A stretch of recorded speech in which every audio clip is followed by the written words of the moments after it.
Baliktad.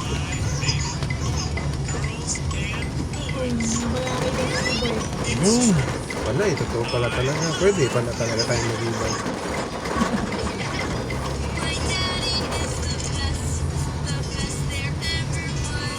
Yung ganun ang plano natin, ang next na problemahin natin dun, yung may magre-renta talaga.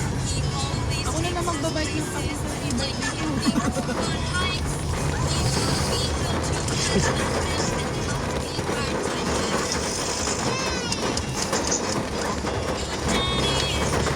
Lakas ng loob mo, pag nabangga ka dyan, saan mo ilalagay yung lakas ng loob mo? Malanggang kayo. Wala yan sa dahan-dahan nga. Nasa ano yan? Nilalagay mo yung sarili mo sa peligro. Parang gera ba? Alam kong magaling ka. Magaling kang ano, eh, nasa gera ka. So, posible ka talagang matamaan dyan ng bala. Ang tanong doon, ba't mo dinala yung sarili mo sa gera? Yun yung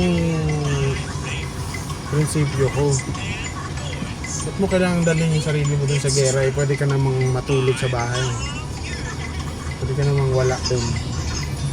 Diba? Parang, bakit? Parang yung mga umakyat ng Mount Everest. Pag natanggap ako sa food, kailangan natin maghanap ng marantahan. Baka ngayon na yun ngayon, business yata. 1 to 2 weeks din.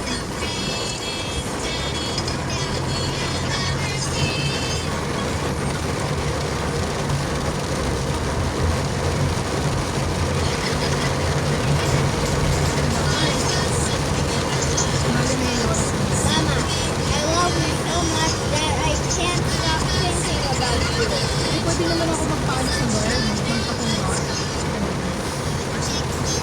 Ayun. Paano mo tatawagan yung guard? Ayun. Kaya, bababa.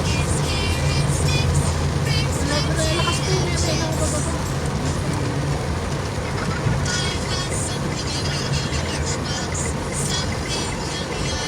Ayusin mo muna yan si Halil.